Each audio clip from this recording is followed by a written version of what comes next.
you a natural empath who struggles to separate your feelings from the intense emotions of those around you? Do you often feel drained, confused, or hit with sudden mood swings that have no logical source? If you are kind, sensitive, and constantly feel exhausted after interacting with others, you are likely caught in the empath's trap. It's a karmic vulnerability where your kindness overrides your boundaries. This video shows you how your inner chart makes you vulnerable, and most importantly, how to remain compassionate without sacrificing your energetic sovereignty. So welcome back. In our last video, we mastered external energetic hygiene. Now, we dive into the internal vulnerability. The last video focused on the deep karmic sensitivity caused by the moon and Ketu. In this video, we will teach you the specific techniques to stop being an emotional sponge and start channeling compassion from a protected place. Let's talk about the karmic vulnerability, which is the moon and the Ketu. In Vedic astrology, extreme sensitivity is a karmic signature. Your vulnerability to emotional absorption is usually rooted in the moon and Ketu. Let's talk about the moon's empathy. So the moon rules your mind, emotions, and your nurturing instinct. When the moon is strong, you are deeply empathetic.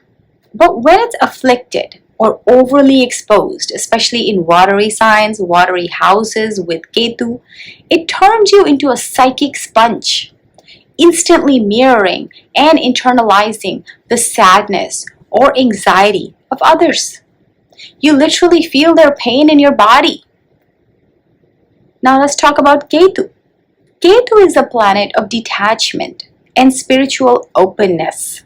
While this grants high intuition, it often leaves the boundaries of the aura too permeable.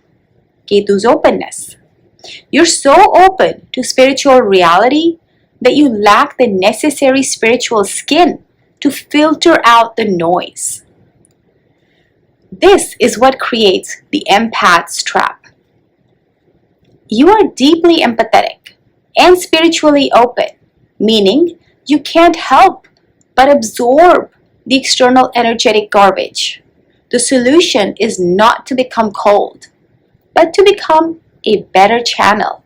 Let's talk about the 3 techniques to stop the absorption hoe.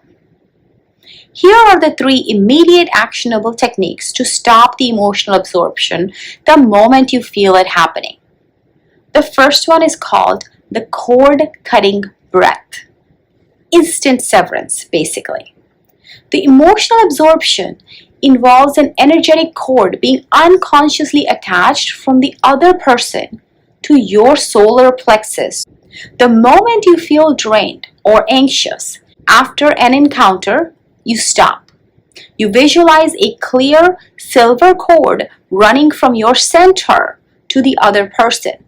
You take 3 deep, sharp breaths, and on the exhale, you visualize an energetic sword or scissors cutting that cord completely. You state firmly, I release this energy. What is yours is yours. What is mine is mine. This is a non-judgmental severance that restores your center. Let's talk about the second technique. It's the bubble of white light. This fortifies the boundary that Ketu makes too thin.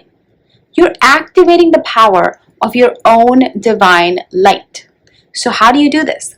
Before entering a crowded space or a work meeting or a difficult conversation, close your eyes for 5 seconds.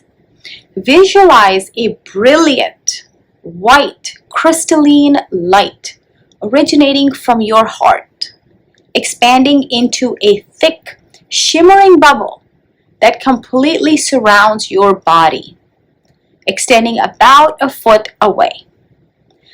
Know that this light allows love and compassion out, but deflects all heavy or chaotic energy away. The third technique is the earth anchor, which is called the Ketu grounding. So Ketu's energy tends to pull us upwards and out of the body, making us less grounded and more susceptible to psychic invasion. So how do you do this? If you feel overwhelmed, sit down and focus your awareness on your feet and the base of your spine, where your root chakra is. Visualize thick red roots growing deep from your body into the stable grounding energy of the earth. Breathe in the earth's stability. Breathe out the absorbed anxiety. This practice immediately pulls your energy down from your overly sensitive mind and into your physical center. The highest virtue that heals the empath's trap is self-nurturing. You must use your powerful nurturing instinct on yourself first. If you're constantly depleted, you have nothing authentic left to give.